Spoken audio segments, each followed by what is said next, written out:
terminal. RCP chamber pressure looks good. Toggling up. Roger, roll, Atlantic. Water towers can fly! Yes! Tango Delta nominal. Flight down lead off. Bring in, let's lead off. Yikes. You bet. Concur. We don't need any more of these.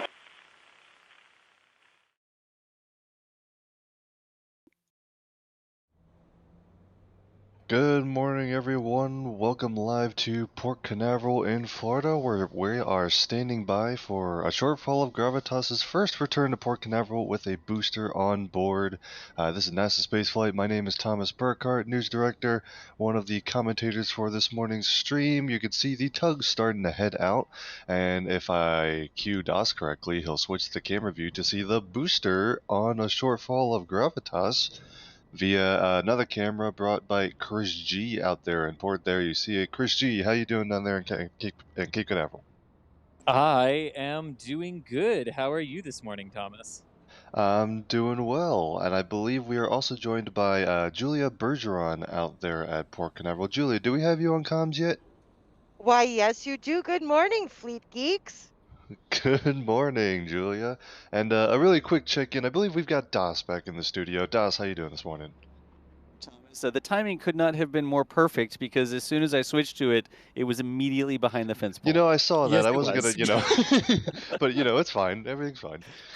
That's the NSF team bringing you live coverage of today's port return. You can see Tug Finn Falgut and A Shortfall of Gravitas with B1061, I believe. Oh, I just said that in second guess myself as soon as I said it. B1061-5, indeed. I was right. Okay, thank goodness. Following the SpaceX CRS-23 mission, which launched on Sunday morning. For remembering time zones, I was in Stoke in California. Astra things. Shout out if you watched the Astra stream. But so the booster coming back into port, and this is the first return for the new SpaceX drone ship, A Shortfall of Gravitas. So bringing you some extra live coverage of that. We'll also be using those fleet cam views as always. Right now, the Port Canaveral tugs are going out to meet the Ocean tug Finn Falgut, and actually it looks like they're getting that bumper ready that they kind of wedge the drone ship up onto, so it sits in port still. So getting ready for its arrival. As always, if you have questions and stuff, please throw them in the chat. We're going to be taking a bunch of those. I'll be tossing those to the fleet expert, Julia, who is out there, and Chris G as well. And on that note, let me just start taking a look at chat and see if there's any questions we can get right to. Really quick, I'll toss it to Julia actually really quick. Can you give us an update as to just where we are as far as this getting into port today? Well, right now, it's actually a little bit off in our usual timing. By now, those tugs would be heading out. Finn, from our point of view, is at Jetty, but they're right at the end, and we've got Go Quest coming toward us. The cute little tugboat, Braveheart, is actually on its way out to meet them right now. So we're looking at 20 minutes to, I'd say about 20 minutes to half an hour before we're berthing. Gotcha. It's actually a pretty fast process once they get into port. They're pretty speedy at it. Granted, they've done it a few times by this point. Yes, it is. I think it's, even though it's a new drone ship today, it's still quite the same routine. So I figure they think they've, got a little bit of wiggle room in that routine so that they can get that in place, because I'm thinking that Doug took up some dock space last night. Yeah, gotcha. And we're definitely going to have to talk about that there. And right on cue, there we go, Das. One of the newest additions to the SpaceX recovery fleet, Doug, kind of a multi-purpose ship. Going to support drone ship operations and ferrying recoveries, and lots of SpaceX branding on that boat. It looks super cool. Arrived late last night. I know Julia and Stephen Marr were both in port to capture its arrival.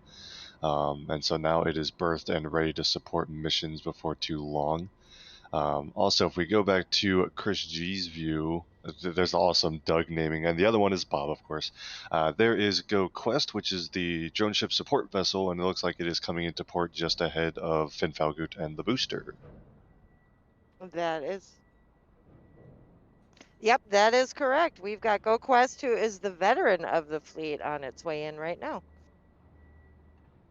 All right, the first question I'm seeing in chat says, "Why does the mast on that boat look like a rocket booster?" All right, guys, we're here for. Well, that's what we're here for. But You yeah, mean that? there it is. Yeah, so there is Jetty of Jetty Park, and then right behind it, A Shortfall of Gravitas bringing on its way into Port Canaveral. But yeah, I remember, if you guys have questions, throw them in the chat. I'm starting to get a couple here. And we got the first one asking, why is A Shortfall of Gravitas being tugged? Isn't it supposed to be fully autonomous, Julia? Oh, okay. So, yes, they have done full autonomy testing on, actually on both Just Read the Instructions and ASOG. So, here's the thing. You still need a tug to come into Port Canaveral, and that is for safety reasons.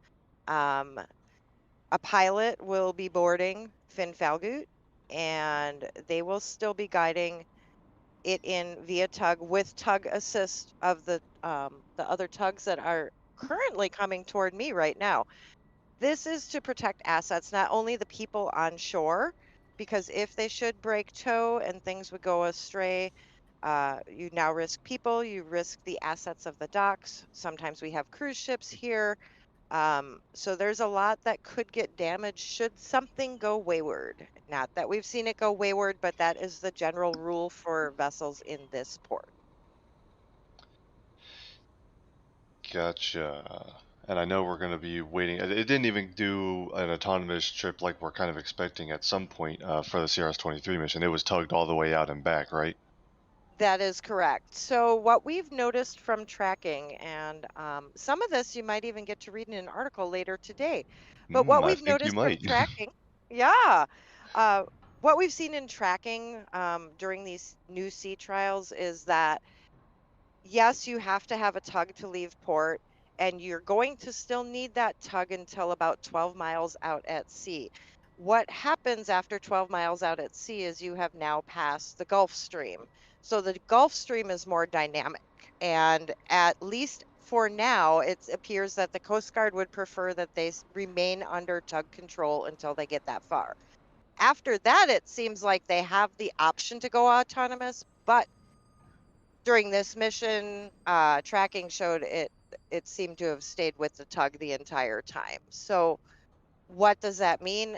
It also means more fuel. So if you're going to run 4 dynamic thrusters, which are very large thrusters, an entire trip out, do you want to use all of that fuel? Do you want to have that on board?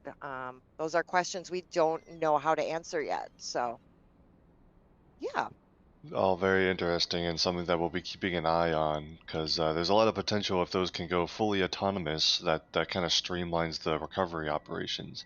And we've got some more questions about all of that and also how the new boats play in. For example, Dan wants to know if Doug will replace GoQuest or Bob and Doug, some combination of them. Are they going to be able to fill the role of drone ship support? There's a Starlink dish there, by the Yeah. way. Oh yeah, nice. Yeah, I think there may be 2 Starlink dishes on the forward part of that white container. I see one at least. Sorry, go ahead. Oh, no, absolutely. Yeah. Yeah, GoQuest is looking rather majestic this morning. Well, yeah, so actually being a multi-purpose vessel means that it can tow and they can use the crane to scoop fairings.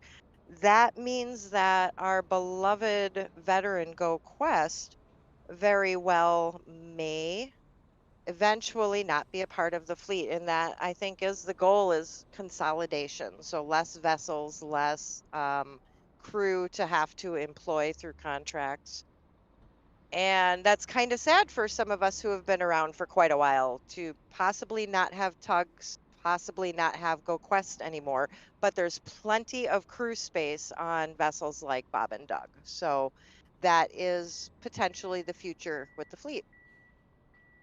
All right, and right on cue, we've got Tug Christine S on its way out from port as GoQuest goes in. Against GoQuest is that drone ship support vessel, which will come on in before the drone ship itself. And then Christine S is one of the Port Canaveral tugs that will help guide the drone ship into berth at the SpaceX dock in Port Canaveral. And I believe there should be 2 ducks going out. Is there another one following Christine, Julia? There it is. Yeah, Fleet Cam's got it's it. In the yeah, I was sun gonna say right there. Fleet Cam should have it yet. It's still considerably farther down.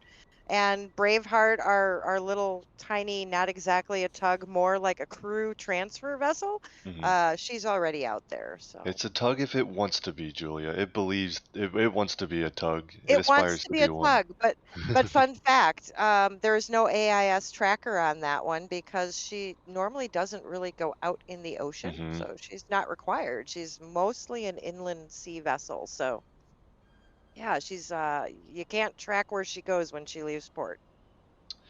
And really quick before the booster comes back into view, I have a question about a previous view that we had. I don't know if Das, you can.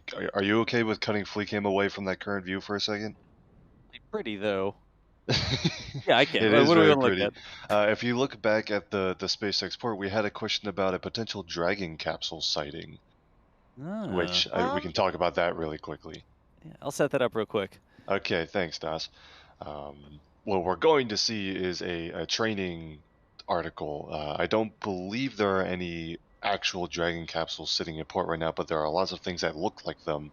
Um, a couple of mock-ups that are basically varying levels of detailed and varying levels of like high fidelity as far as training mockups go, but they're used for recovery training, used for crew familiarization with recovery and stuff like that. They would be doing those before all of this, the NASA crew missions and the private missions like Inspiration 4. And there we go. Let's see which Dragon vessel is that? I can't see the name. is that Go Searcher by chance? Because Go Navigator was more east near Doug. Okay, yeah, Navigator I think did not have one. I believe this is Ghost Searcher, and DOS is going to enhance for us. Yeah. I can't quite see it there. I don't think it's You can just see around the the ER, bow. which doesn't really help us. Well, Yeah. actually, yeah, I think it is Ghost Searcher. But yeah, at the aft of that vehicle, yeah, you see some SpaceX recovery folks back there. That is a training mock-up of Dragon. So it's not a real Dragon, hasn't gone to space, won't ever go to space, but it is the size and shape of a Dragon capsule, and they use that for recovery training, not just for the crews on the ships, but also for the astronauts that will eventually fly on Dragon. And you can see those sitting around port with the Dragon recovery vessels um, all the time in Port Canaveral. So you'll see And those and sitting right around. in and right in front of them is one of the Go boats. So when you would watch recovery Hmm. out at sea after splashdown, those are the little boats that go running out to either retrieve parachutes and secure the parachutes or to bring the Dragon Rider out who would hook up Dragon to the vessel. So there you go. So that's what you caught an eye with, or caught with your IGs, talking at early in the morning. But look But at yeah, that beautiful morning light. yeah, it is gorgeous lighting out there in Port Canaveral. It's a beautiful post-sunrise arrival into port today. And again, the Port Canaveral tugs are heading out to join A Shortfall of Gravitas with booster 1061 on its way into Port Canaveral, and we're keeping some questions going here. Julia, a question asking about what makes a Shortfall of Gravitas special? What are the unique features that are on this new drone ship? Well, a shortfall of gravitas is rather like a tank. Um, so it was designed based off of what they've learned from, of course, I Still Love You and Just Read the Instructions. Um, it has more going on the stern of the ship than the bow. So if you're looking from above, it will appear unbalanced. And unlike the others, it has a more shaped deck. So it's not necessarily the Marmac with rectangular wings to it. It Hmm. actually has some curvature. Um, Basically, all of what we used to see on deck is now enclosed. So waterproof, very Hmm. waterproof, as far as the engine compartments and things like that go. Whether or not crew can stay on there, that's a whole entirely different question. But I'd imagine they do have some ability to house people should they go on deck to secure booster and get stuck in some rough seas, then they have a place to stay safe. So, um, She's sleeker, she's meaner, and has some technology on there that probably will make her the first to go fully autonomous. But I don't believe A Shortfall of Gravitas will be the only autonomous vessel, because I believe that technology has also appeared on another drone ship, right? Yes, it has appeared on Just Read the Instructions. So we've seen a lot of upgrading and maintenance going on in port on Just Read the Instructions, and they have had a couple sea trials since working on that. So um, both of them, I do believe Just Read the Instructions was kind of, shall we say, a pathfinder for ASOG. Ooh. Gotcha. And we'll keep an eye on, we've got Fleetcam, we've got Chris G's camera out there by the Jetty Park area, and we're just standing by for that booster as it starts to come on in. And we've got some support vessels. There's Elizabeth S, one of the other tugs, headed out to greet the booster. And I'm going to keep the questions coming here. We got a question about the other new ships, Bob and Doug. Rough Riders wants to know if they could support super heavy missions, talking about the Starship program. I believe they're going to be limited to the Cape Canaveral Falcon 9 operations, right, Julia? Well, I think so, but I honestly don't know that answer. And good morning, Rough Rider. I don't know that answer. We're making an assumption that both of them are coming to Port Canaveral and one will be assigned to each drone ship so that you can have rapid operations. Um, at the moment, no, I don't think we're going to see them supporting something like Starship.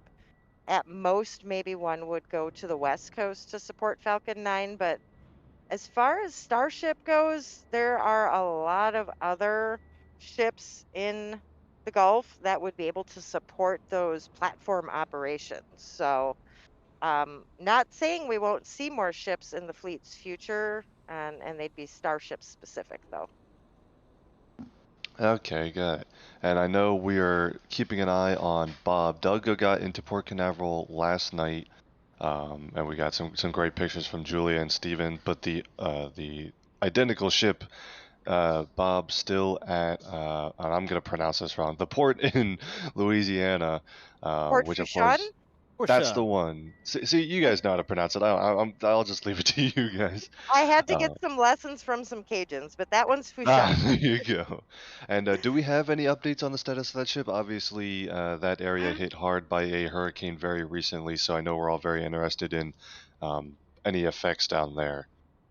From pictures that we've seen online, from damage reports, they happen to go right over that port, and by all outward appearances, it seems as though the ships themselves in that port were okay, including Bob.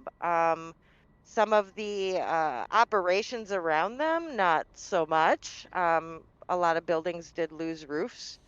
There's a lot of debris in the community and in the area surrounding the port. So as far as work progressing, that's going to be a little while.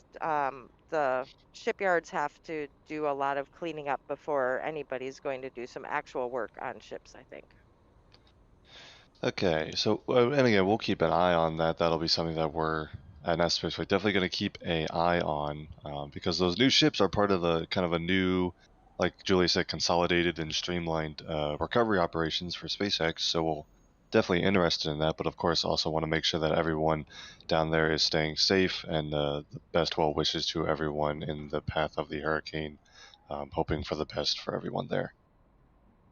I'll keep some questions coming here, and this one is about the booster on board. I'm going to toss this to Mr. Chris G out there. How many trips to orbit has this booster completed? Obviously, all right, I should clarify, this booster doesn't actually go to orbit, but how many launches has Booster 1061 now supported? Yes, it has supported 4. It supported Crew 1, Crew 2, SXM 8, and then the and then the CRS-23 launched to the International Space Station earlier this week. So this is not just any Falcon 9 booster. This booster has flown humans, which is an extra thing that not everyone in the fleet can claim, and also 3 trips to the International Space Station because of the most recent cargo run. But also still a relatively young booster. Then got plenty of trips in its future. Indeed. Four, like you said, 4 trips to space, but 4 trips to space. It's pretty impressive for a vehicle that only flew for the first time back in November. So they're definitely making strides and getting these things turned around and flown as quickly as possible. I've got another question here. I'm going to pull up some notes for this one because I have a question asking about how many operational boosters SpaceX has in the fleet right now. And if I pull up my notes, I've got 1, 2, 3, 4, 5, 6, 7, 8, 9, 10. Because it looks like they've got 10 boosters in the active fleet right now. 1049, 1051, 1058. 60, and then this is 61, and then 62, 63, and 67 are like the active Falcon 9 boosters. And then you add 2 in Falcon Heavy side boosters that have not flown since STP-2, but are also not retired. At least we haven't seen anything or heard anything to suggest they've been retired, so they might just be sitting around waiting for a chance to be reused. So up to 9 boosters in the fleet, and of course this is 1061, who will be preparing for its next flight, the most recent one to fly. So yeah, a pretty large booster fleet right now, and they'll be adding more, especially as they get ready for some more Falcon Heavy missions, because those initial missions require some new hardware, at least center cores, because they don't have any of those sitting around. So the fleet will actually be growing again here before too long. Back into some fleet questions. I've got one talking about a different drone ship, asking about Of Course I Still Love You, which recently made a trip down to Mexico, is now back in the port of Long Beach. Julia, do we have any information about what it was doing down in Mexico, that shipyard? Well, not really. It didn't really look terribly different than it did when it left. I believe Gavin kind of noticed it appears maybe they did some hull painting. So that was the only thing that was visible. Not saying they didn't do anything below deck, but it sounds like maybe it was dry docked for a bit so they could repaint the hull. Yeah, I think that is the only thing we noticed. But yeah, like you said, there can be a lot of things that they might have worked on that we just wouldn't have seen from the outside. A lot of hidden or behind the scenes work, so potentially some of that as well. But now back in Port of Long Beach, and hopefully getting ready to support some West Coast recovery operations as some Vandenberg launches start to approach, so especially with the next round of Starlink launches. Continuing with questions here, and a question asking if what will Of Course I Still Love You and Just Read the Instructions be used for now. I don't believe they're going anywhere. I believe they're still going to be used for other recovery missions, right, Julia? Oh, yeah. We like our drone ships and we like to get back to a fast cadence of launches. So, in order to facilitate having a launch every week and a half to 2 weeks, you kind of need 2 drone ships so that sometimes they can occasionally cross paths and facilitate that launch cadence. Sometimes we just get a little bit delayed at sea due to weather or other factors like securing the booster. So having another one ready to go out with a fresh crew is always welcome. And in the future, we might have a couple Falcon Heavy side cores landing at sea, or at least, I don't know.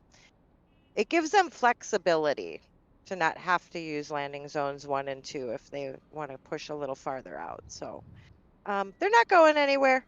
And I don't think we're going to get another drone ship anytime soon. I think this is going to be the trio. Gotcha. Yeah, we'll keep an eye on all of that. But all 3 drone ships are going to continue operating. It's all about increasing that launch cadence and kind of removing the bottleneck to launch cadence that could be drone ship availability, at least, especially when you have missions that can't return to launch site and things like that. It will also enable, now that they would have 2 ships back at Port Canaveral again, with Of Course I Still Love You going to the West Coast, the ability to have 2 landings should you have a Falcon Heavy mission that requires 2 landings downrange, such as I believe the next one, USSF 44. The 2 side boosters will both be landing on drone ships downrange, which will be very cool, and I think we're definitely looking forward to checking that out. There's been a couple rare occasions where on back-to-back Falcon 9 missions, both drone ships have been out at the same time, and we've gotten some cool views from one drone ship to the other. But it'll be even cooler, I think, if on a Falcon Heavy mission when 2 landings are happening on the drone ships at the same time. And I hope SpaceX has some ways to get some really cool footage of that. Now, you can't tell me there isn't somebody on the SpaceX technician team that can't run up like a drone out there. I think they could do it if they really, really wanted to. Mm-hmm. Hey, Thomas or Chris, I know a question I get asked a lot is what in the world, why have we not had a lot of launches yet? From a fleet Yeah. perspective, I'm thinking this is bonus because we've had some time for maintenance, repair, sea trials, but why is it so quiet here right now? So most recently, I believe that obviously a lot of the launch cadence for SpaceX is driven by their Starlink constellation, accounts for a lot of their launches so far this year and the last couple years. But right now, they most recently finished the first shell, or at least finished launching. A lot of the satellites have to finish their maneuvering on orbit, but the launches were complete to get the first shell of satellites on orbit.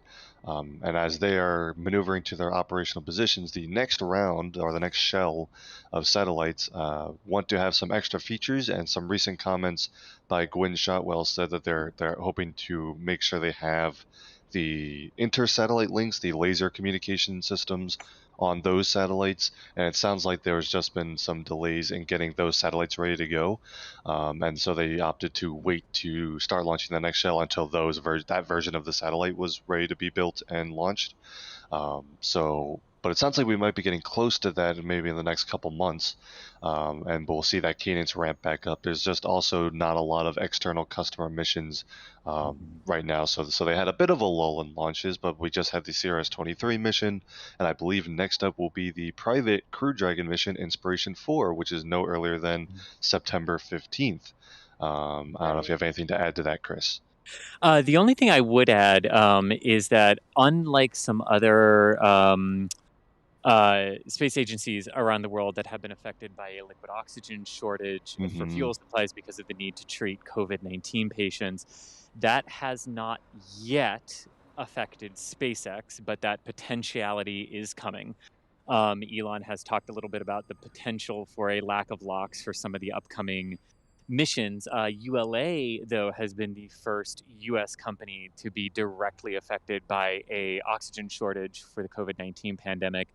The Landsat mission on the Atlas out of Vandenberg was delayed in part due to a lack of oxygen and the need out in California to divert oxygen supplies away from rocketry and to hospital-grade oxygen. So that has not happened to SpaceX yet, but a large possibility that could be coming as well for them if they are not deemed missions of national security or importance to the International Space Station. Interesting. So we'll definitely have to keep an eye on that.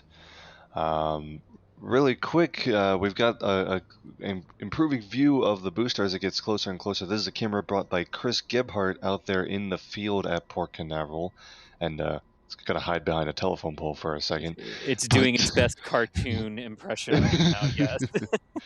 But to be honest though, you know what that pole acts as? It's a pretty good tilt indicator. And on that cue, you see that plug DOS? Come on, that was good. It was good. we've got a new piece of merch for the fleet watchers here, because sometimes the booster doesn't come back as vertical as we like, and well, we've pulled some tricks on stream before, so we made it into a shirt. If you're a fan of the Falcon 9 tilt indicator, you can pick that up now. New item at the NASASpaceflight shop if you are interested.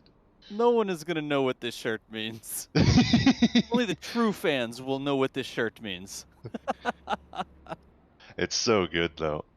I'll get that link into chat if people want to check out the latest wacky merch that we've created. That's a good one. So that is the latest piece of fleet watching merch, and if you're just joining us, A Shortfall of Gravitas and Booster 1061 are on their way into Port Canaveral. They're about to enter the mouth of port, and right now we're getting a very beautiful view from FleetCam as the sun has risen over Port Canaveral. We're also taking some questions as always. If you have questions, please put them in the chat, and we'll go ahead and answer as many of those as we can. Let's see here. We do have one. Julia, how long does it usually take for a drone ship to return to port once a booster has landed? Well, it depends how far out they have to go. So for a CRS mission, we just launched at about 3:15 a.m. on Sunday, and now it is what time is it, guys? About 7:45. Tuesday, 7:45. Okay. So usually when it gets to jetty is about when we call it's back. They were lingering offshore overnight, but you can't come into port at night for safety reasons. So this trip was roughly half of what a Starlink trip takes. So Sunday, Monday, Tuesday. It took us about 2 days then to get back. Some of that time, it was just waiting for the booster to safe and then daylight to come so that they could board and secure it. So, um, on average, if you're talking a Starlink launch, 3.5 days usually before we see it. Um, it all just depends on how fast they can go too. So sea state plays a lot into that. If we kind of have two seasons here, you've got hurricane season and nor'easter season. Um, and somewhere in between are a few calm days. They had a calm trip out this time, so there were no hurricanes riding up the coast. They often go either off the coast of Florida or off the coast of the Carolinas. Either spot can be a little bit problematic depending on how the ocean feels that day. So, to answer your question, if they're doing CRS, it's about 2 days. Add on another day and a half if we're talking a Starlink, because the Gulf Stream in a weird way does play in their favor. So, oh All wow, right. that's really pretty to see the sun shining off of right now, y'all. Yeah, and I was gonna point that out. You can start to see some of the differences on this particular drone ship versus the other ones, because you can see the sun reflecting off of that housing that kind of covers a lot of the deck equipment that we've seen exposed on other drone ships. It's a much cleaner looking ship. It's a little more modernized, and it really does look like a very like futuristic spaceport vessel of some kind. It looks really cool, and a lot of that serves a functional purpose of keeping all that protected when it goes out to sea over and over again. That's correct. And It's like you're the first going one to that see, looks like it was built to do what it does. You know what I Yeah. mean? Yeah. right. It's like taking all the Lego pieces and streamlining them together now. hmm And we're also getting some humans for scale now. You can see some technicians on the deck, and it's these port returns are always one of the best ways to get humans for scale around a rocket, because a lot of the times when you're looking at a rocket, you're looking at a fueled rocket, which means there are no people anywhere near it, or even if it's a crew mission, obviously they're sitting in a capsule, you can't really see them. Um, these recovery trips with the technicians next to the booster on the drone ship. Um, One of the best ways to get a sense of how big these vehicles really are, and then it just becomes that much more impressive when you see them landing and things like that. It's very, very cool. So some awesome views from Chris G's camera right now. And I believe we touched on this a little bit earlier. Do we know if there are any plans for building another new drone ship in the future, or are we expecting the current three to be it? I think it's just going to be the current three. Uh, b- they've got Deimos and Phobos for Starship. So instead of a drone ship, I think you're going to see the platforms. And if we see any other ships, those would be more like a standard offshore supply ship to support those and bring supplies out for those crews. But I don't see an actual drone ship again in the future. Yeah, I know Elon mentioned the idea of a shortfall of gravitas years ago, and we waited forever for that ship to actually come to fruition. And but he hasn't teased it. He hasn't teased a fourth drone ship, so I think we're stuck with three for now. Two on the East Coast and one on the West Coast, and that just is a matter of the East Coast has a higher launch cadence, and also Falcon Heavy missions will go from the East Coast. So you need an extra drone ship on that side of the country. So pretty soon coming into your view you should see the new Octagrabber as well. So each drone Yeah. ship has their own Octagrabber, and this one was brand new and fabricated at the Sideco Road facility in Cocoa. And that's one of the clues I know we got when people were asking which coast A Shortfall of Gravitas would go to. We knew it was coming here because, well, its Octagrabber was here. It wouldn't have made any sense to build it here and then ship it off to California. So that kind of gave us a clue that, of course, I Still Love You was going to be the one heading west, which it did. But yeah, there's a great view of Octagrabber holding on tight. Again, that's that robot that SpaceX uses to secure the booster to the deck of the drone ship.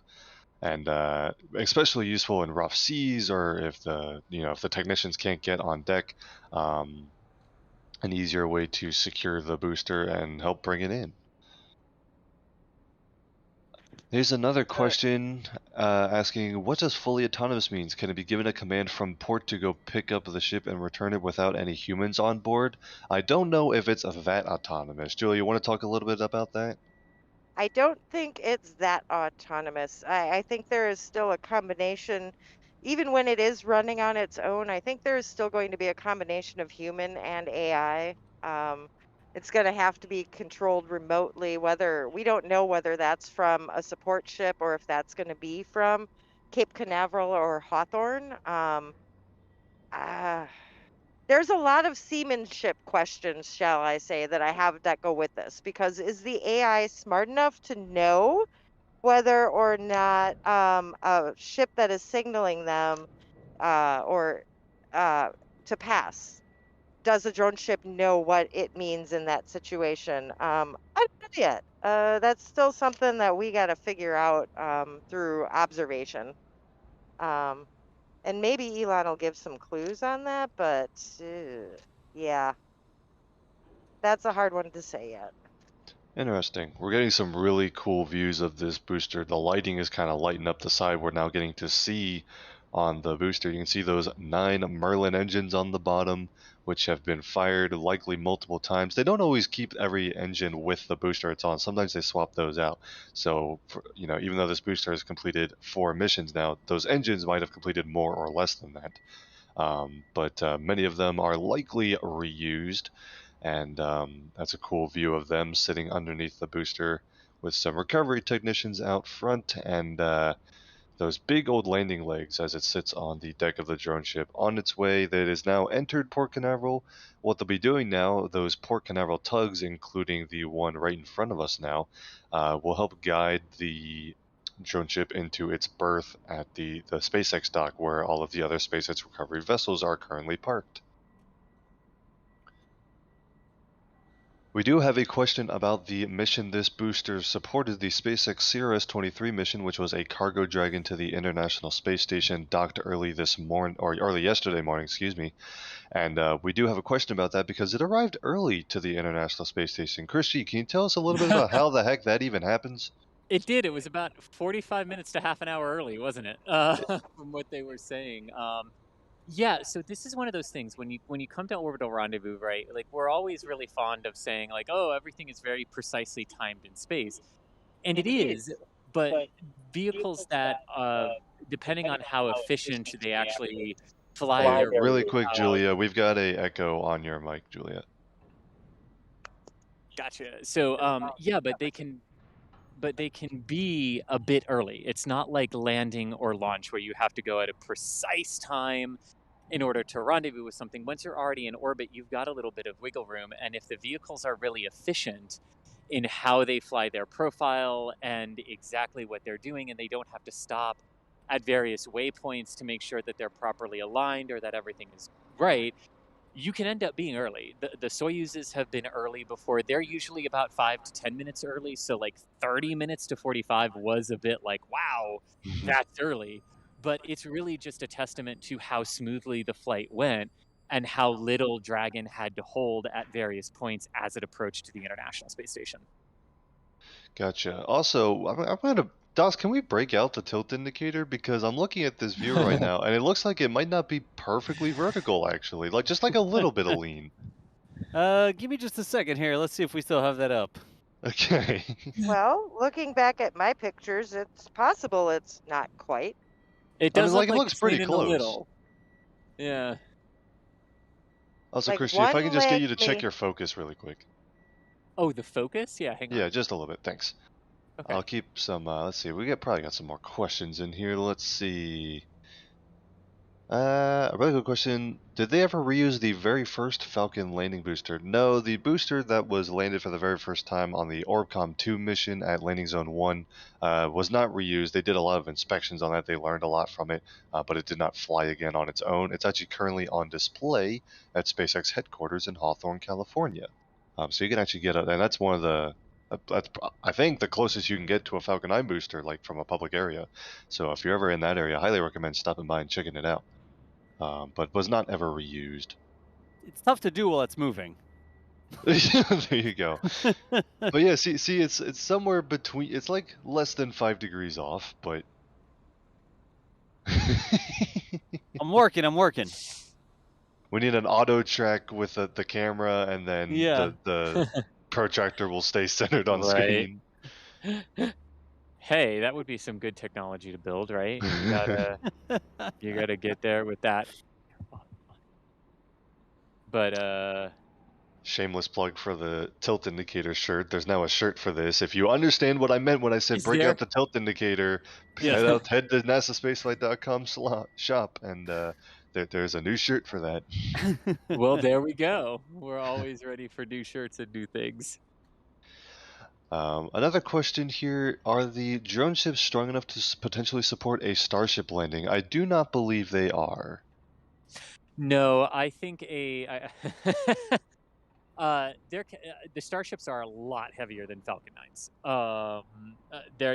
I think there's a big reason why we saw them go toward oil rigs for a Starship instead of these little barges. I mean, another thing to remember too, the Starships are 9 meters in diameter. I believe they are 3 times the diameter of the Falcon 9, maybe a little bit more than that. So they're huge. They weigh a lot. Remember the first stage booster, just the booster of the Starship is a complete Falcon 9 stack, a first stage, second stage payload fairings. It's basically as tall as that and wider, a lot heavier. So no, the barges are not going to be for Starship opportunities. I think Starship might sink it if they tried to land Right. it. You know? And that's not related to whether the landing is successful or not. Even a successful Correct. landing might sink the drone ship. It's important to clarify because while early Starship landings might sink anything it tries to land on. Look at the perfect transition here, right? It's just about to go behind the awning. Oh, and it's And just there it coming around the goes. corner. Yeah. You might Good say camera placement, y'all. You might say we picked this camera spot on purpose. Oh.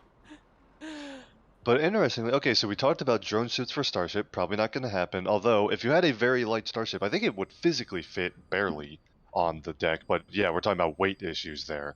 Yeah. But let's go ahead and flip it because we have a question. What about the converted oil rigs? Could they also be used for Falcon 9 operations? So taking something that we think that you got for Starship, could they be used for Falcon 9s? I think it's going to depend a lot on what sort of targeting parameters are used for the Falcon 9. Like, I know there are GPS uplinks. But I also know that the drone ships talk to the boosters, right? Because you hear a drone ship acquisition of signal as the boosters are coming in, right? And they do have to talk to each other so that the booster knows exactly where the drone ship is. If those systems are the same, I don't think there would be a technical preclusion to the Falcon 9's landing on those oil rigs. However, the oil rigs are not necessarily designed for that, right? The Falcon 9's land in wide open areas with no major towers, no major infrastructure. That's true whether they're landing on the drone ships or they're landing back on land at one of their landing pads. The closest they actually come back to any of their infrastructure is the landing pad LZ4 at Vandenberg, which is 1,400 meters away from the launch pad. So that is by far the closest technical true return to launch site landing.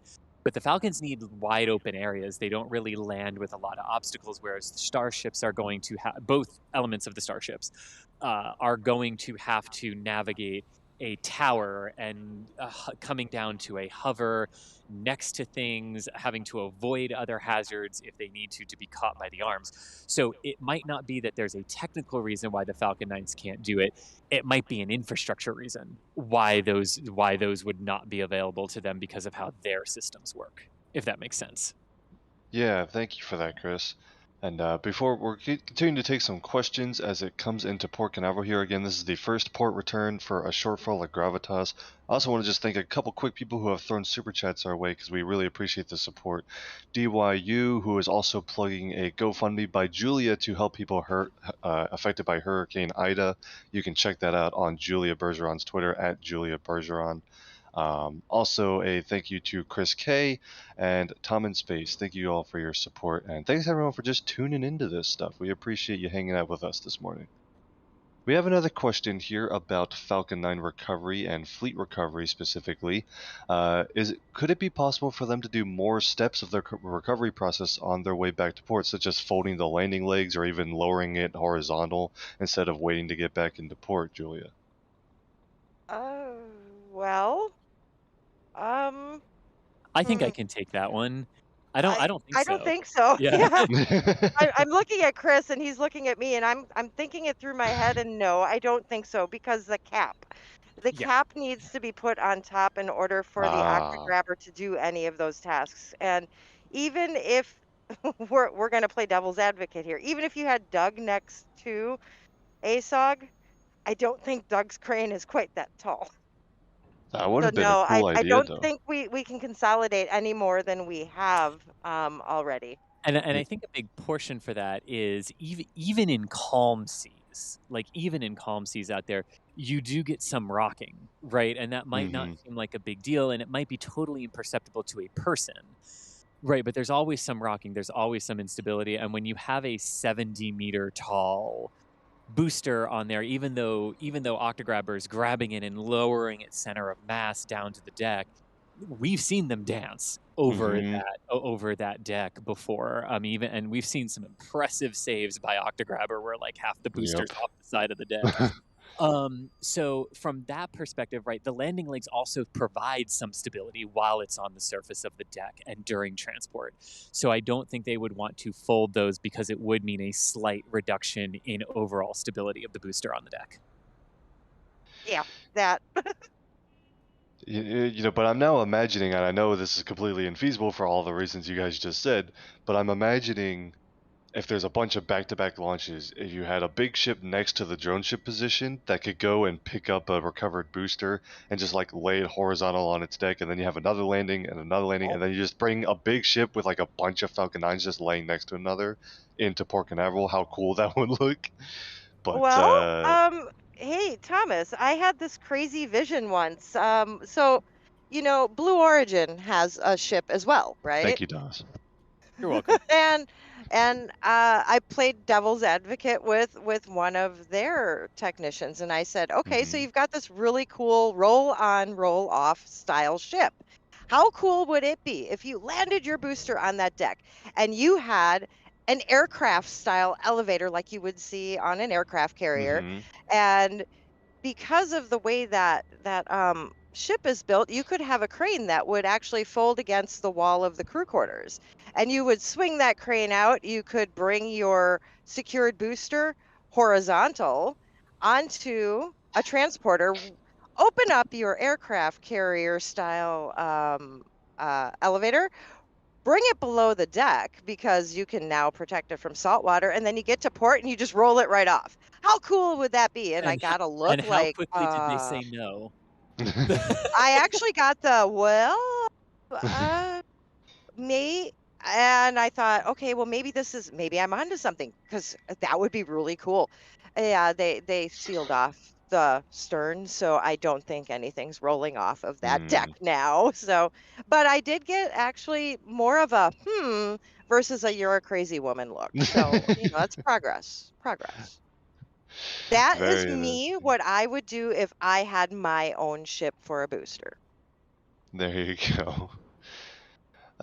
Do we have an idea? People are asking how close to the center this landing was. Do we have any good views? I mean, Julia and Chris, you guys would have had the best view.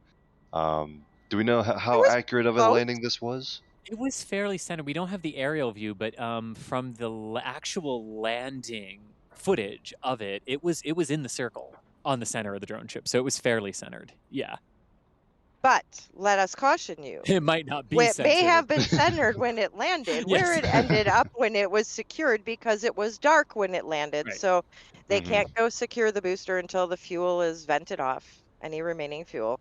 And they have to wait until daylight. And then you got to make sure the waves aren't too high, and then you can board. So it could have moved in between then too. You got to look for skid marks. So if anybody sees some aerial photos, you got to see. Sometimes there's actually marks on the drone ship, though, where they will mark the edges of the feet so that while they're at sea, they can judge whether or not Octagrabber did a good job holding it in place from that point forward. So I hope that Chad doesn't get super mad at me, but I want to hold the camera steady until it gets to the edge for the time lapse. Like we'll do it. Time lapse Ah. purposes. Yeah. Like this is Yes. just the one camera, and I should have framed it a little bit higher, but I want it to go all the way across so that we get. Because look, you got the reflection in the water. That was intentional. Yeah. Okay. That is cool. I mean, the all reflection in planned, the all water is cool. calculated. Yeah, calculated.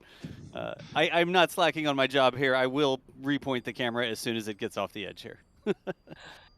hey y'all, I just want to do a quick little shout out. I got a message from the folks at Rocket Factory Augsburg. So if you are listening, I just want to say hello and thanks for following the NSF team. Yeah, we have an article about Rocket Factory Augsburg just went up on the site yesterday, kind of introducing them to the new site because they're working on some pretty cool things. So check that out at NASASpaceflight.com. A shameless plug. Yeah, I was gonna say they did like a proof test, right, with their like Starship-esque vehicle. It's not called Yeah. Starship, but it's Starship-esque in a way. Yeah, it's got that stainless steel construction, and they went the SpaceX destructive cryo test route. So and they had some cool footage of that and stuff like that. Yeah, that was Adrian, right? Adrian's right by their Yes. facility. Yes. Yes. Another question, we kind of, Julie, you touched on this during your most recent answer, because Jay is asking about Falcon 9 returning to port. Does it have any fuel left on board? Fuel or oxidizer, for that matter? No, not really. By the time it gets to port, they've had a chance to open up vents and let that vent out.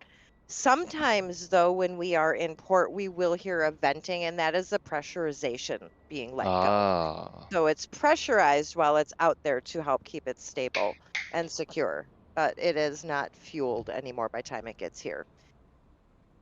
So they vent both the oxygen and how do they offload kerosene when they're out at sea? So they vent the liquid oxygen. There might be some, like a very, very, very small amount of kerosene that's still on board. But the wonderful thing about kerosene is that if you remove the oxygen from the environment, it's not ignitable. It's a very, very stable substance. So they might not be able to fully vent all of it. Now, they do use cryogenic RP1, which is a bit more, it's going to boil off a bit more than the regular ambient one like ULA uses. But the kerosene's a bit different. It's not like hydrogen. It's not like methane. It's not massively combustible unless you actually expose it to an ignition source. So they can probably get away with coming in with a little bit in. Now, the other thing is there is so little propellant left on these things by the time they land that it really doesn't take a lot to boil off out there. I mean, the oxygen is probably gone within at least an hour at most because there's so little left and it will boil like that. And the kerosene will probably degrade and boil off too a little bit, but it's not as much. Kerosene is actually really good for the fuel because it can remain very, very stable in the tanks. Gotcha. Something that's I've kind of always wondered about, and I figured, I know things vent obviously, and especially because both propellants are super cold, they'll boil off a little bit. But good to clarify that. And yeah, the kerosene is something that's like, oh, you got to get rid of the kerosene, but actually it doesn't really matter. It's actually interesting. I know ULA, especially if they have a mission with a wet dress rehearsal, when they load the kerosene for that, when they're done, they don't even bother offloading it because not only is it stable, so why bother detanking and retanking it, but it's also at the bottom of the booster, so it lowers your center of gravity when you move it back to get the payload on board. So it just makes everything easier. Yep, so that's exactly. another interesting thing.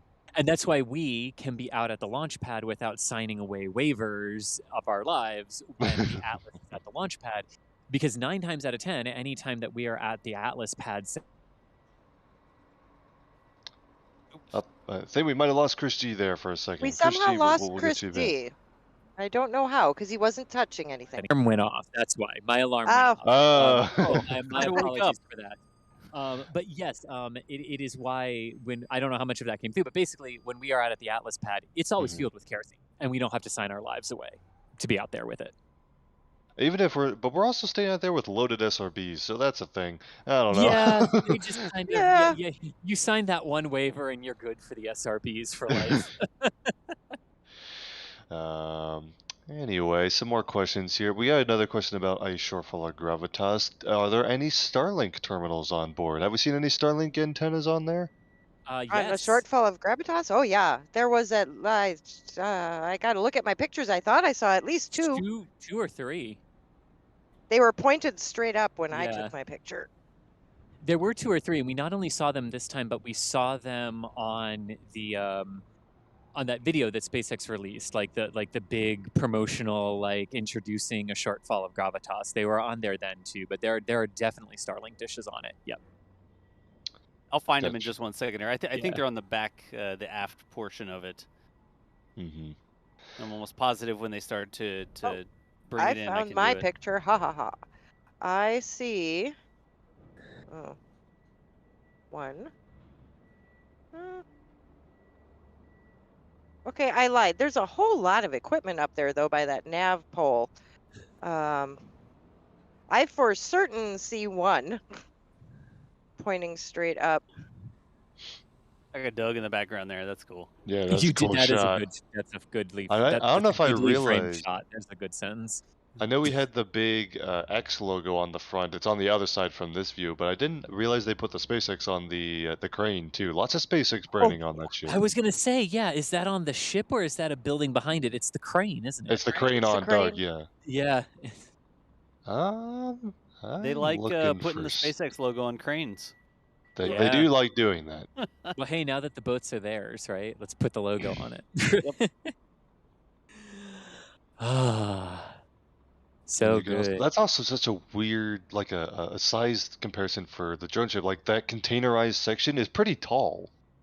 Yeah. Yeah, that's very tall. But the SpaceX recovery fleet, 2 of the newest additions, A Shortfall of Gravitas and Doug. It's gonna be weird. I'm just gonna be like saying like, and Bob did this, and people are gonna be like, what? Who the heck is Bob? Until people realize there's a ship named Bob now. It's like when people are like, this is my dog, Fred. And it's like funny when animals have like actual human names. I'm having trouble adjusting to this one yet. To Julia said, she's having trouble adjusting. It needs like we need an acronym for SpaceX recovery vessel, like SRV Doug or SRV Bob. Like I feel like that would be more of a ship name. I don't know. Elon would not approve of that. But yeah, acronyms. Acronyms, yes. The acronym disposal unit that exists at SpaceX, yeah. Oh, the ADU, if you will. There's the ADU. There's the Starlink dish just to the left of the center mast. Yes, there it is. Yeah, like up and to the right of the. Dome. I see it. Oh yeah, it's kind of like the top of it is even with that railing, so it's hard to catch at first. I see. Here, look, it's gonna be silhouetted in just a second here, and you'll be able to see it pretty easily. There we go. It'll come up in just a second. Now you can see the Starlink. Yep, there it is. Yeah. Cool. You guys know what's fun is checking your photos, and you got members of the recovery fleet looking at their phones. So are they talking to their families, or are they enjoying seeing themselves on there? Judging by the smiles and laughs, I think they were watching the stream when they rolled in. Nice. Which I will have photos in a little while when we're done with the stream, because I do edit on my phone while I'm sitting here in port. I know Steve was planning on going up in a helicopter, so hopefully you'll get some aerial views that way. Otherwise, Steve and I were both out here, and we'll have photos for you. We'll relink that article for you. If you're in L2, we'll put some photos in there for you. Lots of really good content. Thank you guys. I'm gonna keep some questions coming. We're coming up on berthing here, so we're gonna stick around while they start to position A Shortfall of Gravitas to berth at Port Canaveral. But if you got more questions, please, again, put them in the chat. Tag us at NASASpaceflight. We're going to try and answer those best we can. We also just got a couple of super chats that have come through here really quick to Thomas, good name Thomas, and John. Thank you guys for the support. We appreciate that.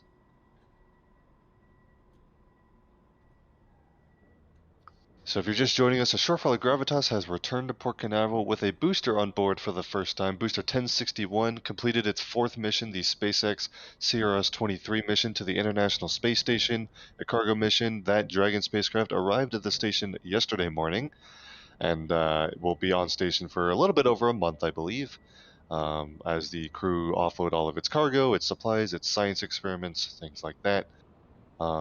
And then we'll return to Earth sometime in early October, I believe. And that makes 2 Dragons on orbit currently. There's also the Crew 2 Dragon. Oh gosh, hold on. It's Endeavor, right? Endeavor is on orbit right now. Yeah, yes. because Resilience is for Inspiration 4. Okay, yes. Thank you. Again, slightly early in the morning. Need to fact check myself. Dragon Endeavor is on station right now with the crew of SpaceX Crew 2. And then the CRS-23 cargo mission. There will also be the Inspiration 4 mission, no earlier than September 15th.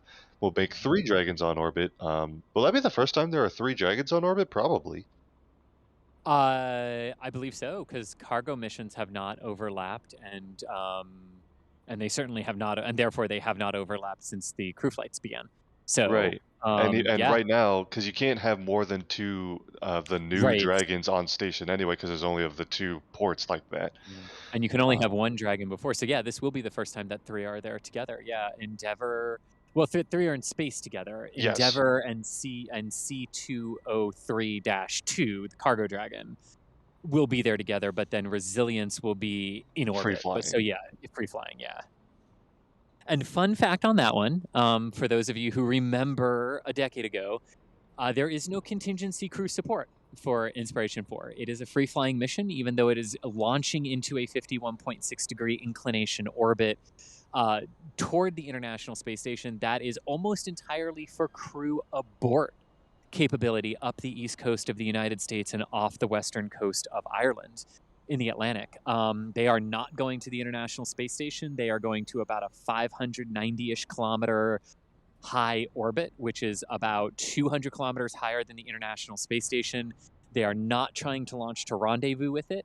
And very crucially, they do not have a docking port on Resilience anymore. Resilience's docking port was replaced for Inspiration 4 with the Cupola viewing port, the largest single piece of glass window that's ever flown in space before. It'll give them an incredible view of the planet. But with that, Dragon Resilience cannot dock to the International Space Station on this mission, so it is a true free flyer. It'll be very cool to watch that mission. I know we're looking forward to it, and I believe that is actually the next launch from the Space Coast, and the next SpaceX launch planned is that Inspiration 4 mission with 4 private astronauts going to orbit for a couple of days. Looks like the Port Canaveral tugs are starting to spin the Droneship around. They might have to do a 180 here. Might be doing that before they get into berthing operations. Julia, what are you seeing down there? Basically, we see it. We see it at the dock. We can't actually tell if it's there or not. But it looks very, very close from our vantage point where we are. Gotcha. Another question here. Oh, here's a good one. Alexander asking why the new drone ship shows Marmac 302 on the side and not A Shortfall of Gravitas. What can you explain the Marmac naming? Well, Marmac 302, the Marmac naming stays on each drone ship. So Marmac 302 is A Shortfall of Gravitas. Marmac 30, oh, Gavin's going to kill me because I don't know it off the top of my head. I think 304 is actually just read the instructions, and 303 is, of course, I Still Love You.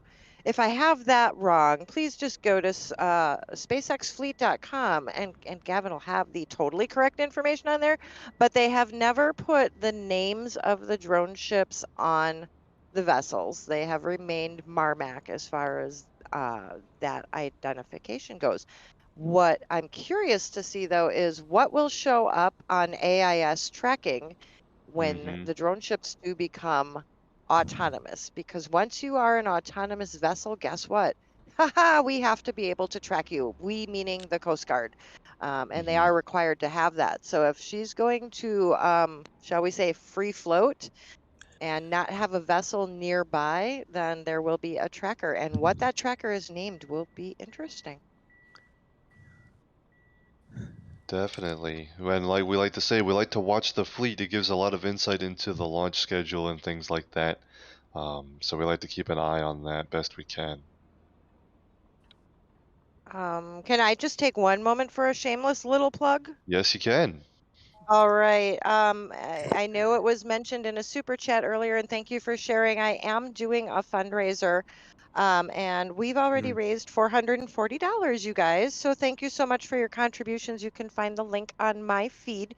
But this is to directly help the families in those ports that were hit by Hurricane Ida at landfall. So the port that we were just talking about, Fushan, and Homa, were both greatly impacted, and a lot of the folks you see that work for the fleet on those ships, those are their homes. So this money's going straight to a shipyard there, and they will be distributing that for us. Yes, so if you do want to help with some of the relief efforts in a more direct way to the space community that has been affected, Julia helping to spearhead that effort for the two ports greatly affected yesterday, and of course to all of our colleagues and friends who are in the New Orleans area. I know we've heard from almost all of you so far, so we're very glad you're safe. And to everyone who will be returning to that area, please remain safe, and we definitely hope for the best for you. Yeah. That was all, y'all. Thank you. Again, if you have questions, please throw them in the chat. Right now, they're giving A Shortfall of Gravitas and Booster 1061 a spin to get it in position to berth in Port Canaveral. And you can see a lot of the recovery technicians as humans for scale, if you would. You know what, Thomas? Yeah. I guess this kind of brings us back to the was it a center landing. So a spin may or may not happen during berthing. Sometimes they just come straight in and they're able to berth, and other times we see this where they decide they want to give it a spin. They give it a spin usually so that whatever side of the drone ship the booster is more on is closer to the dock to aid the crane. So I'm guessing it's not quite. Yeah, it might not quite be center, so they're just bringing it around so that they can, be closer to the crane. Interesting. Oh, that makes so much sense. Flipping so closest. Oh man. You know, it took me a long time to come to that conclusion, but that's really that's all it is. So there's no science to this, y'all. I can't tell you until they start berthing whether or not we're going to do a spin. Now here's a question. When do they get confident enough in their landing precision that they start landing near the edge so it's even easier to offload it? I don't know if you really want to do that and risk a wave taking you over, but... Oh, that's true. That's a fair point. It's not always about landing precision, is it? Yeah, at that point, the wave goes, this is my day to shine. Aha! Got pretty lucky with the framing there. Lucky. It was all calculated, DOS. Calculated. It was also like DOS could get right a in the time lapse. I just want to say how much I appreciate hearing everybody's voices on a stream again, because it has been a long time, you guys. It has. A long time. Yeah. Yeah. It's been a while since we've had anything to do on Fleet Cam as well. Right. Doug coming in was sort of the big thing.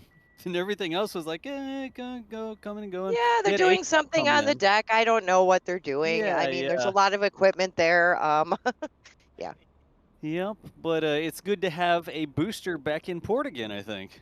It is, like it's been so long since we've had, like you were saying, like since we've had fleet camps, since we've had returns to port like this, that last night, but when I was going to bed, I was literally going, okay, it takes this long to get there. And I'm counting backwards on my fingers, like, what do I need to set the alarm? Because that used to be second nature.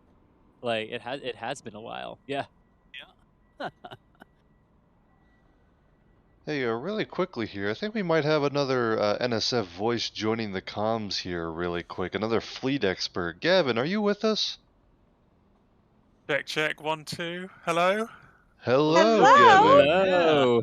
Should we So, say pop good quiz. afternoon? Yeah, I was gonna say good morning, but not for you. Good afternoon, Gavin. Good morning to Hey. you. Good morning, Gavin. I'm going to throw a pop quiz at you.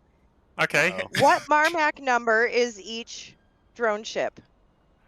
A Shortfall of Gravitas is 302. Just read the instructions. The new one is 303. And, of course, the love you is 304. And that's why I love you, Gavin, because I had the other two reversed. There y'all go. Gavin's got it right. My head is full of pointless facts. Oh, I've been missing out. I've been really busy this morning. This looks amazing. But they're nearly birthed, aren't they? Yeah, they just did a spin around to get ready for berthing here, and it's been a very beautiful, like, post-sunrise port entry. Lots of really good lighting. I actually got a question kind of about what we're seeing here, pointing out that there's a lot of clean lines on these boosters whenever they come back. I believe that is a result of them, after each flight, clearing some of the weld lines to inspect them between flights, and thus those sections look cleaner than the rest of the booster. Am I correct in that? I think Chris may be the better one to answer that, but to my understanding, that's a yes. That's my understanding too. Yeah. Otherwise, it would be uniform, like we've seen when they fly for the first time. Yeah. You can see where the landing legs kind of protect the booster. That stays pretty clean, and then those lines that they clean between flights. Obviously, it's called the Falcon 9 tan. Yeah, it's the Falcon 9's tan lines. Yeah, exactly. And the older the Falcon 9 gets, the more it seems to bleed right into there, too. Mm-hmm. Almost more of a pig pen, like dirt behind the ears sort of thing than a tan, I think. Peanuts, like the pig pen. Oh, yeah. Yeah. I have some little lines with flies flying around the booster. But then what is really cool is, like, if right there where you see the two, that's the tank separation. That's where the RP1 tank and the oxygen tank transition. So the only difference in terms of, like, when you see, one section looks really clean, like Thomas, you're talking about those lines that you can very clearly see right now. But, like, yeah, you can actually, with the soot, see where the oxygen tank and the kerosene tank transition, which is really cool. Yeah, and the reason you can see at the bottom of where that liquid oxygen tank is so clean is because since there's still oxygen in there, it keeps it nice and cold, and it keeps a lot of the scorch from forming on the outside.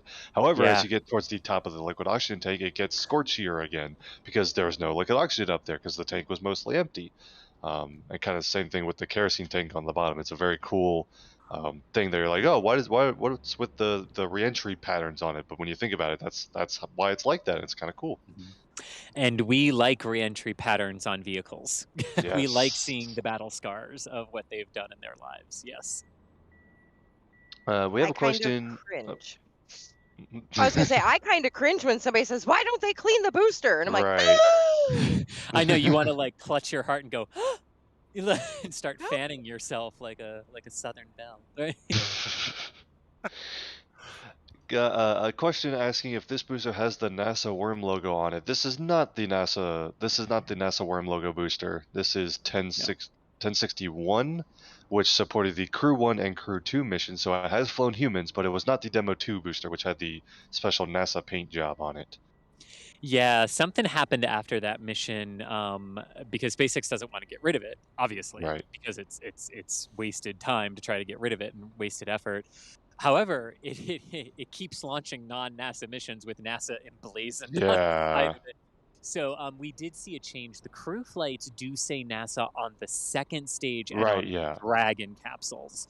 But the boosters no longer get the NASA worm anymore. Yep. Although, as a side note, I'm really looking forward to the fact that the giant solid rockets on SLS have the NASA worm on the side of them too.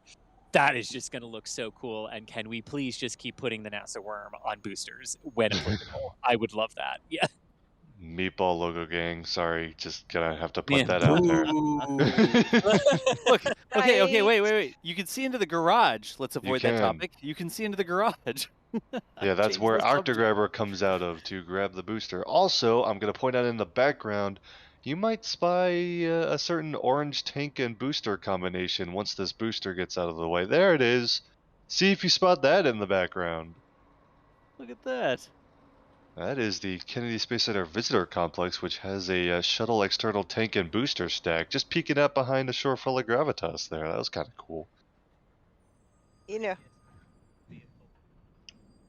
But yeah, that is the garage that houses the robot before it comes out, and you got that door to protect it against, wayward Falcon 9 boosters and wayward exhaust, I suppose.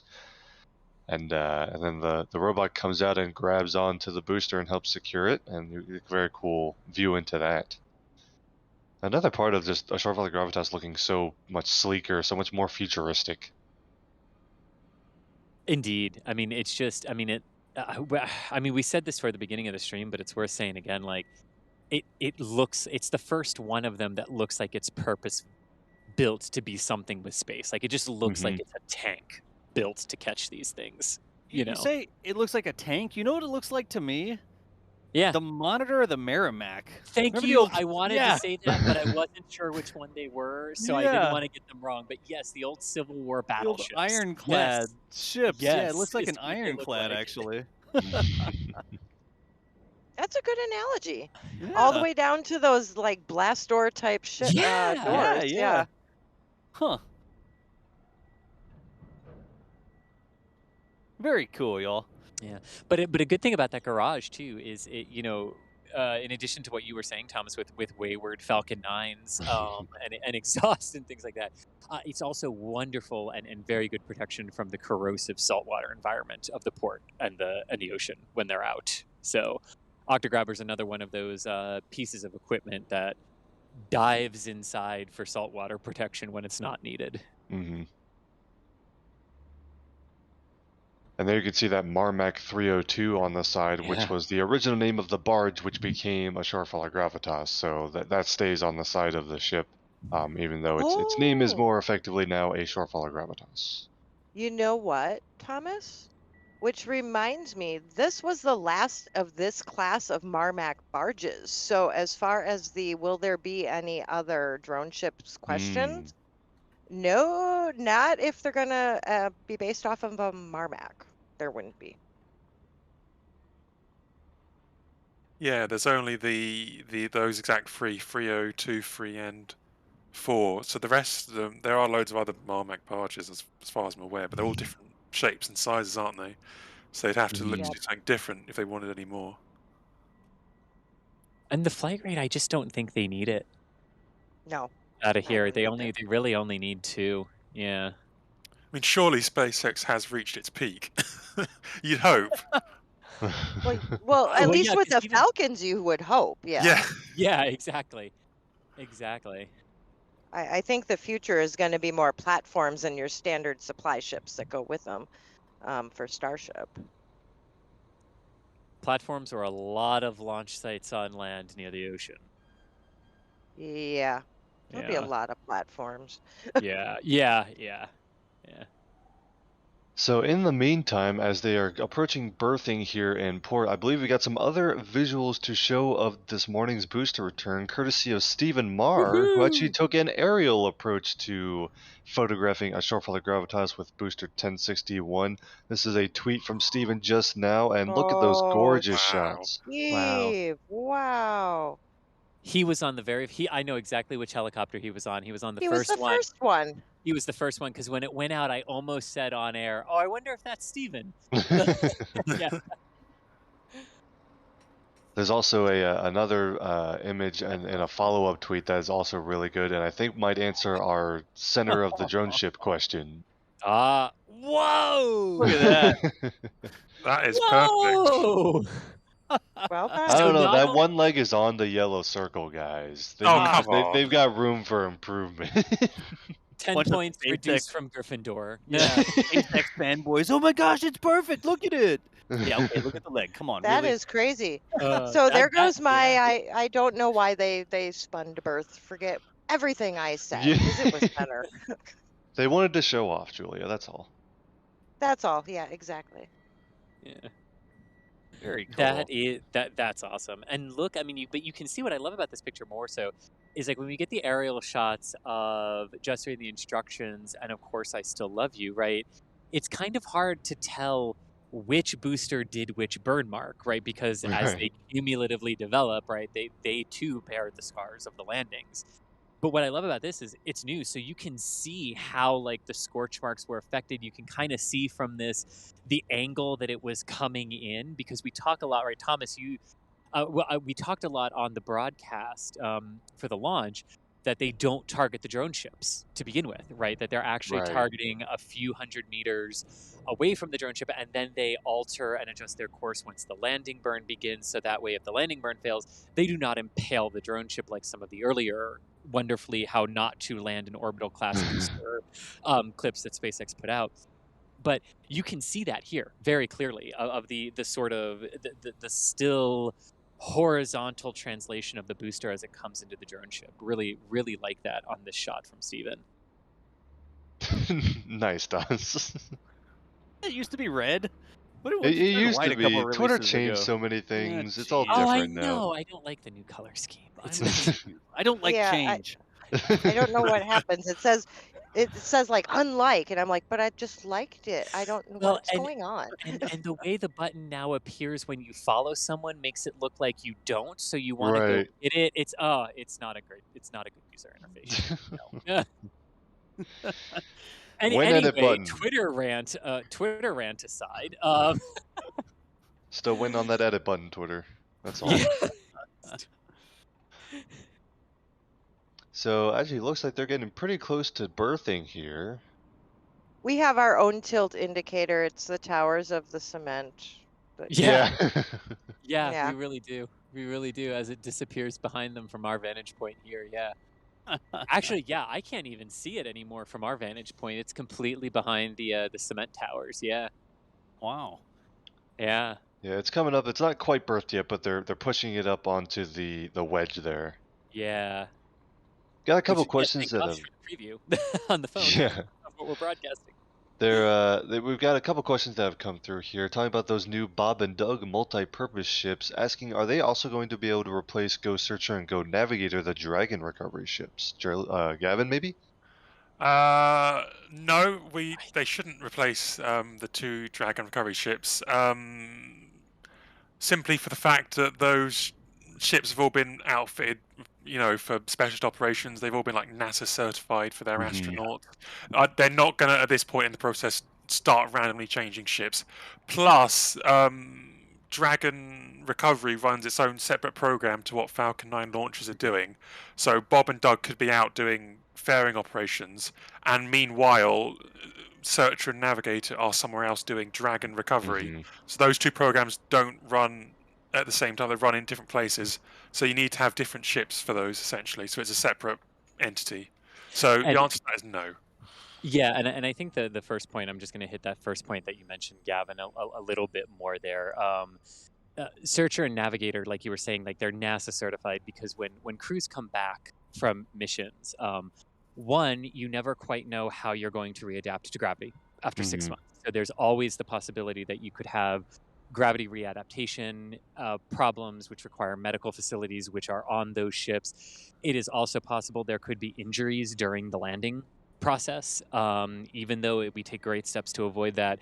I mean, those ships are really kitted out with like the like high-end emergency medical equipment and abilities if they needed to treat the crew for something right then when they pull them out of the capsule. So yeah, those are pretty unique in that regard.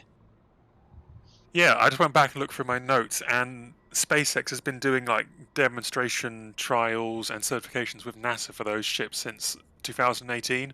So they're 3 years in at this point. Another question here asking, don't they need 3 drone ships on one coast for a Falcon Heavy launch where they don't return to launch site for the boosters? If they were going to recover all 3, although I don't know if there's a flight profile that actually supports that, what's more likely is for 2 side boosters to land on range and the center core to be expended. Yep. Which I know breaks people's heart, but I'm sorry. The center core sometimes has to take a drink on purpose. And Yeah. it just wouldn't have enough fuel to come back to anything. And as we've seen, they've had trouble getting the center cores down to the drone ships before, right? We've had 2 that have actually touched down successfully, like 1,000 kilometers downrange, which is massively Well, impressive. only one has touched down successfully. Oh, only one touchdown? I thought. Only Well, I thought touchdown, but it one fell over. touched down and then fell over hours later, so it Yeah, did touch that down. was the Arabsat one, and then STB-2 aborted and exploded next to the ship, and then demo kerplunked itself. Is that a technical term? Can I say kerplunked? I just say kerplunked. You can say kerplunked, yeah. Yeah, it kerplunked. It was a high velocity kerplunk.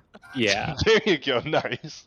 So they may actually have just if it's a mission where you have to burn the side cores to the point where they need the drone ships, they might just actually give up and burn the first stage to near depletion at that point and not even try. Not just because there's no drone ship, but because they know how difficult it is at this point to get them back. And to be honest with you, if you have a choice of, I know we don't want to send it into the drink, but if you have a choice of yeeting something that hard toward a drone ship or putting it in the water, or it might just explode on your deck, Gwen just said it costs $1 million to redeck a drone ship. So there's kind of that choice of, do I want to spend $1 million if this doesn't land the way it's supposed to, or abort in time, or let's just maybe not take that risk. And I think the other part of that equation too, right, is the Falcon Heavy center cores are purpose-built. They have to be Falcon Heavy center cores. Whereas, so your more valuable things to get back are your side boosters, which are just Falcon 9s with a nose cone instead of an inner stage. And you can, per the last update we got from Elon, theoretically just pop the nose cone off, put an inner stage on it, and now you have 2 Falcon 9s. So the more bang for your buck in terms of what you want to get back are the side cores. And it looks like they have finished some berthing here. Yeah, Us? Yeah, it looks like it. Oh, I was just going to say, refresh my memory. Did we use terms like yeet and kerplunk on the Astra stream? You know, I can work that in for next time. Wanted to. Welcome to a I think stream both with of those me. would have been applicable on the Astra stream. Welcome back to NSF Streams proper, y'all. Hey, don't challenge me. I'll put those words in the next one. Don't think I won't. Do it. You won't. I think yeet and kerplunk are very nice, family-friendly words. That's true. That is true. Yeah. There's some other words we also could have used but won't. You know. I got the words I used in my office while I was watching the stream. Yes, those words. I got one more question that has come through here asking about this mission. The CRS-23 mission is when this booster just recently flew and then landed on a drone ship, a Shortfall of Gravitas, asking why was there a boostback on this landing, even if though it was landing downrange. There's a couple reasons for that. Julia, want to talk about that? No, I want Chris to talk about that because I looked at pictures and I'm like, are we naming that a boostback and that's correct, or is that a re-entry? It's a fleet stream. I default to Julia. It's just a matter of habit. Oh no, of course. Yeah, so this was one of those interesting things. So the cargo variants of Dragon V2 weigh a little bit less. They have a little bit less mass than the crew variants because primarily they are not, the cargo variants of Dragon 2 do not carry the Super Draco abort motors. There is no need for the cargo dragons to pull themselves away from a Falcon 9 if the Falcon 9 is failing. They would just simply, they're kind of built to survive a breakup of a Falcon 9 in flight to begin with. So basically what they would do is if they survived it, they would just jettison the trunk, pop the parachutes, and land in the Atlantic for recovery. So because they don't need that, they don't have as much mass, which means that when you put all of the cargo and everything inside of it, it's not as heavy as the Crew Dragons. So it still has too much mass to permit enough fuel to remain in the Falcon 9 to perform a full return to launch site landing, which means it would actually fly itself back to Cape Canaveral to land. But there is enough propellant on some of these new CRS cargo missions where there's just enough propellant left where they can reignite 3 of the Merlin engines, slow down a little bit, which means you can land, instead of landing 630 kilometers downrange off the Carolinas, you land 300 kilometers downrange off the coast of Florida and Georgia, That reduces the amount of time it takes to get the booster back to port, which reduces the amount of time that it's in the corrosive saltwater environment and air. And it also has the added benefit, too, of slowing the booster down, which means when it actually performs its entry maneuver and entry burn, it's going slower, which means the thermal loads aren't as great. So it's just a less stressful environment for the booster to come down, less refurbishment that's needed. So whenever possible, they will do a partial boost back to land a little bit closer if they have the propellant reserves. So there you go. That is the rundown on the CRS-23 mission, which recently ended with a Dragon docking at the International Space Station yesterday morning. And the booster which launched that mission is now back in Port Canaveral, brought back on A Shortfall of Gravitas, the first return to port for the new SpaceX Droneship. And you can see it is successfully berthed in Port Canaveral, and they're going to get ready for continuing recovery operations. So that, I think, is going to do it for our live coverage. Of course, if you want to keep an eye on the rest of the recovery operations as they proceed, head over to NASASpaceflight Fleet Cam, which is live 24/7 from Port Canaveral. We'll show this exact camera view, in fact, and that'll be live throughout them folding the landing legs and moving the booster off the drone ship and back onto Cape Canaveral Space Force Station. I'm going to go around the horn here. My name is Thomas Burkhart, news director at NASASpaceflight. I've been doing some commentary this morning. We were joined out in the field by Chris Gebhardt, assistant managing editor for NASASpaceflight. Chris, thanks for joining us. Of course, my pleasure, anytime. Also joined out there by Julia Bergeron, NASASpaceflight contributor and photographer. Julia, thank you so much for heading out there this morning. Why, thank you, Thomas, and thank you, everybody, for joining us. It was a beautiful morning. Back in our respective studios, we also had the other NSF fleet expert, Gavin. Gavin, thanks for hopping on and taking some questions with us. Yeah, I wasn't here for very long, but I enjoyed every second. Awesome. And also back in the studio, Das pulling the levers, pointing the cameras. You know what he does. Das, thank you so much for all of your help this morning. Buy a protractor shirt. The tilt indicator shirt on shop.nasaspaceflight.com. The shameless plug at the end of the stream. Thank you, Das. I'm going to use my outro to plug the shirt one more time. Thanks, Thomas. All right, thanks everyone for tuning in. Stay tuned for more coverage on NSF Fleet Cam and also other NSF live events, Starship coverage, launch coverage. You all know the drill. Thank you all so much for watching. We'll see you all next time.